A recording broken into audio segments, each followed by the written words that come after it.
What's up, guys? So let's talk Dragon Ball Z. As long as I can remember, I've loved the franchise. Even as a child, I would sit in front of the TV every Saturday morning and watch episodes of Dragon Ball Z until my eyes bled.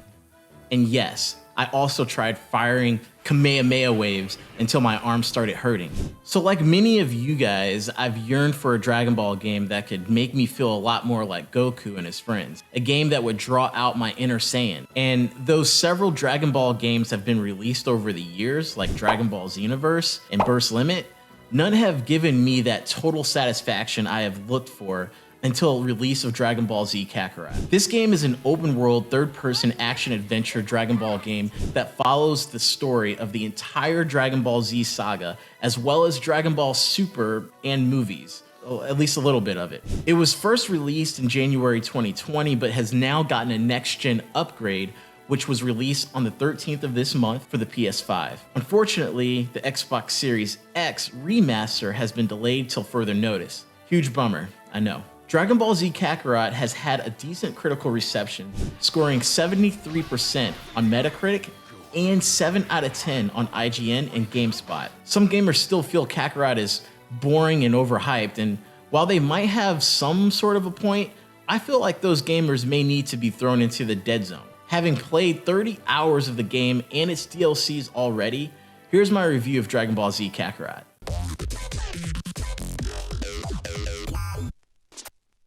My apologies if I accidentally kill you.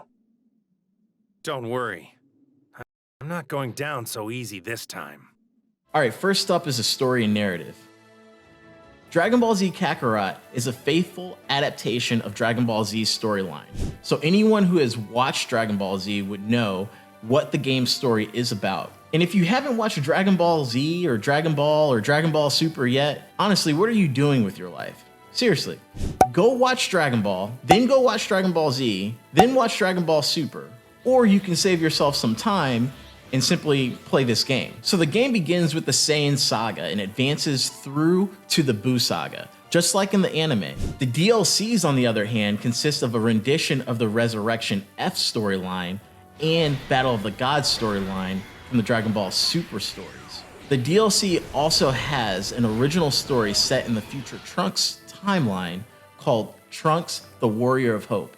That story also features other Dragon Ball characters like Babidi and Dabura. Kakarot's narrative is one that will definitely be appreciated by Dragon Ball fans. It sticks closely to the episodes of the anime, and through its masterfully crafted cutscenes, it even recreates some of the epic scenes we've all come to cherish. Like the scene where Goku holds Raditz in place so that Piccolo could kill him with his special beam cannon, and Goku dies in the process. Or another scene where Goku turns Super Saiyan for the first time ever while fighting Frieza and Namek. And who can forget the incredible scene where Goku used the Super Spirit Bomb to take down Kid Buu?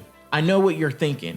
All Dragon Ball story arcs boil down to Goku showing up at the last minute and then defeating the big baddie with a Kamehameha or a Spirit Bomb. And this all turns out to be pointless in the end, since all they have to do is assemble the Dragon Balls and wish back their fallen comrades and even entire worlds.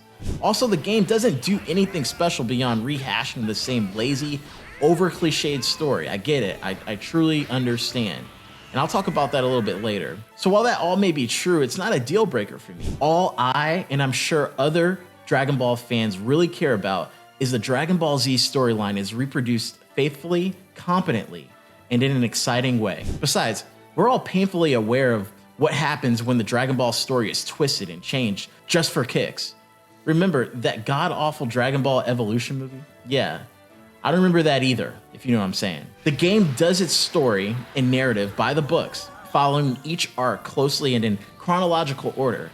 The original story created for the DLC was executed immaculately. Trunks, the Warrior of Hope, may not be canon, but it feels like it. Ultimately, the development team with CyberConnect 2 did a fantastic job with the game's narrative. You and this planet are as good as space dust! Alright, so let's talk about the gameplay.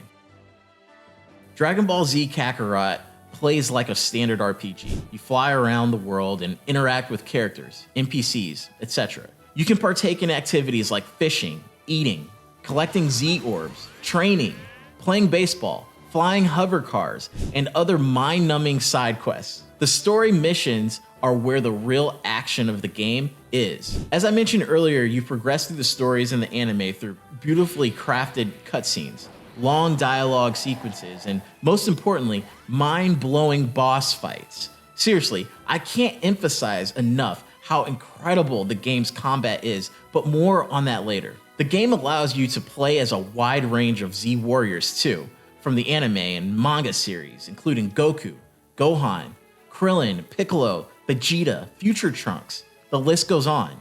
Each of these characters has their own special moves, and depending on your XP level, they can really pack a punch during a fight. Speaking of punches, you also have a wide array of bad guys, bosses, and grunts to punch in the face, including Raditz, Vegeta, Nappa, Frieza, Zarbon, Dodoria, Cell, Cell Jr., Android 17, Android 18, Android 19, Android 20, Kid Buu, Majin Buu, Super Buu, and the list goes on. There's even a brand new character called Banyu, created by Akira Toriyama just for the game.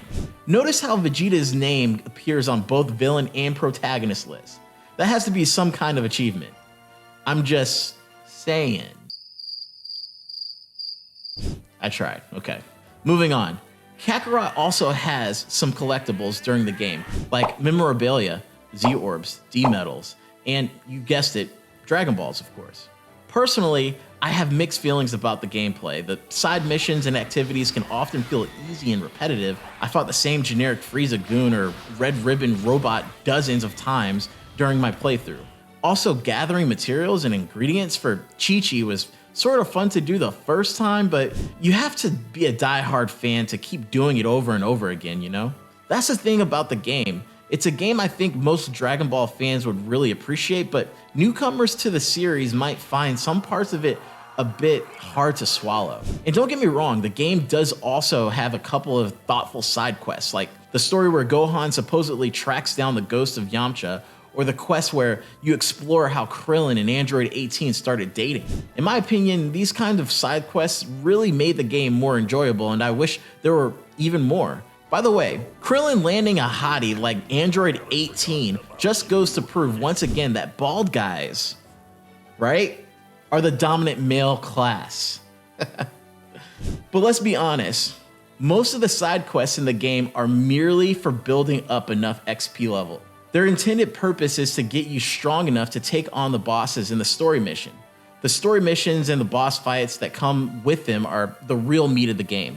Yes, the cutscenes may be a bit much, and the dialogue longer than Goku's blonde Super Saiyan 3 hair, but it's a small price to pay to get to the flashy, exhilarating combat.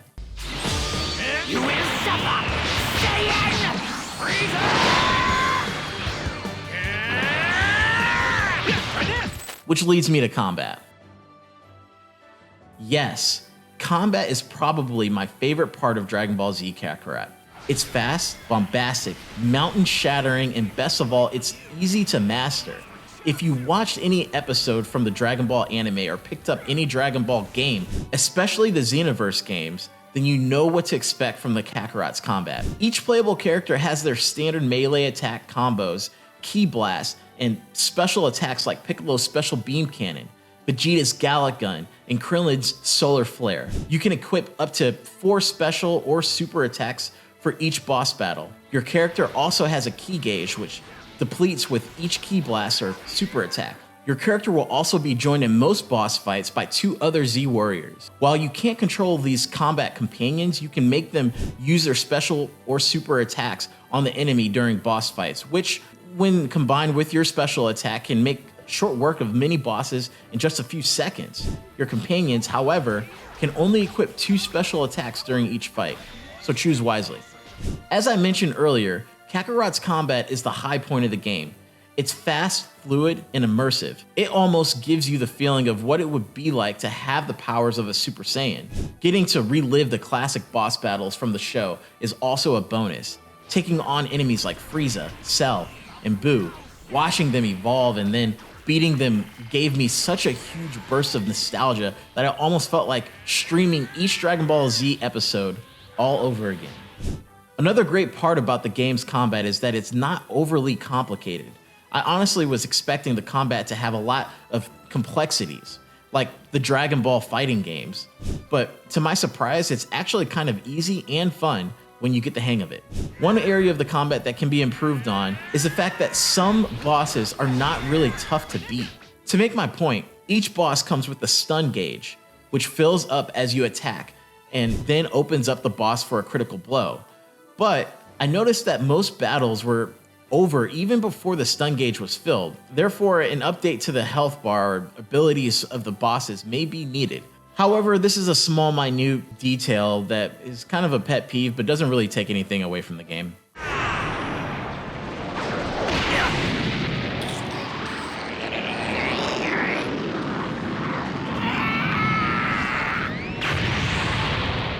All right, let's talk graphics and performance. This game has top-notch graphics, and that's just great to see.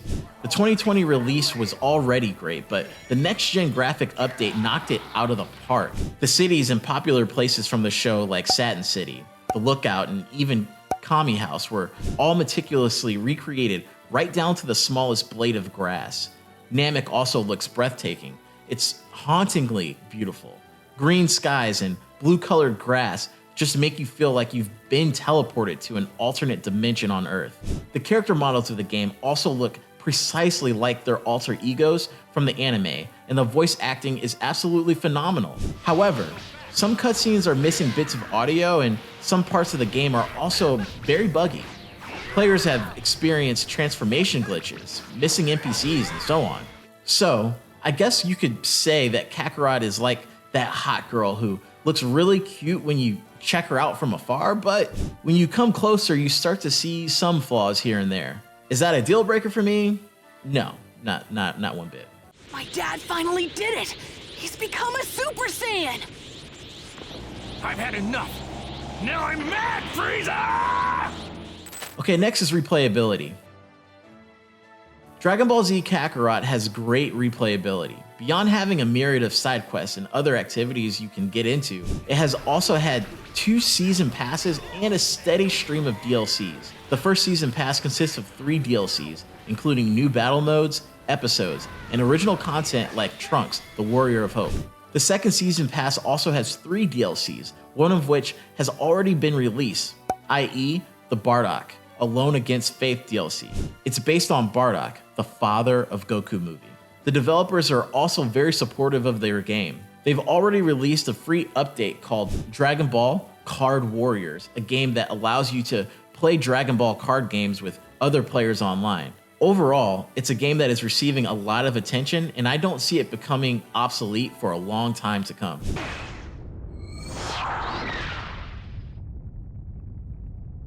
I'm done. You're done? This fight is over. There's no point anymore. So let's talk about the franchise and things I think we might be able to consider in the future. Dragon Ball Z Kakarot is a very faithful game to the source material, but it's also not afraid to explore some original stories and content, like the future Trunks original story and as well as the side quests exploring Krillin and Android 18's courtship. But is it okay if I can take it a step further with suggestions to Akira Toriyama and other source Dragon Ball developers? Okay, so Dragon Ball is a simple story of a boy that turns into a man, this is Goku, and focuses on the rest of his life becoming as powerful as possible. That's great, and the franchise has done well sticking to that concept. But as a fan, can I suggest allowing someone else to be the guy? I'm not just saying anyone. Let's talk about Gohan. Gohan, if you can remember, as a child, knocked out Raditz, basically by headbutting him. Gohan, at age 13, fought Cell and turned Super Saiyan level 2. Gohan's latent power and potential is enough to show you that he can be the guy if he applied himself. And for whatever reason, Akira Toriyama and the rest of the writers for the manga made him kind of go sideways by getting into academics and literature. And there's nothing wrong with that. But Gohan could do more. He can be more. And there's a recent movie that just came out showing how far he can go. I'm curious to see where the writing team for this franchise goes in the future. And I'm hopeful that they can at least for one little series, give the torch to Gohan. Another potential runner-up is Vegeta.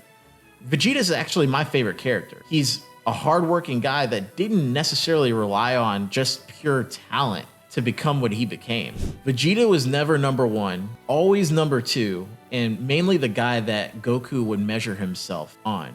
And that's great and that's good and it's gone well for the franchise, but I think Vegeta deserves his flowers for at least one series. Let this guy take over. Let him pass Goku. Maybe not permanently, but you know, allow him to be the Saiyan top guy for once. I think that'll be good and healthy for the franchise. Another thing to consider also is saving every story with the Dragon Balls is starting to get kind of old. I'm not trying to be too Game of Thronesy with this, but I'm just saying that it's okay to let some people go. After every single series, they save everybody with the Dragon Balls, or they befriend the bad guy and they end up becoming a part of the Z fighting team, which is extremely overcrowded, in my opinion. Kill off, well, don't kill off Krillin. He can stay. But how about killing off Yamcha, Tien, or Chaozu? I mean, what are they doing? They have no power. They're not in the story really ever anymore. And they're just there for good pictures. They don't even have jobs. I don't even know what they do, really. What do they do? It's okay to kill those guys off or destroy them or something to make the audience, you know, feel like there's a true loss and make the series better than to have them just stick around and do nothing, in my opinion. But I digress. Those are just a couple suggestions. It's not anything major. I just think that's how the story can improve. What? That's Gohan's true power.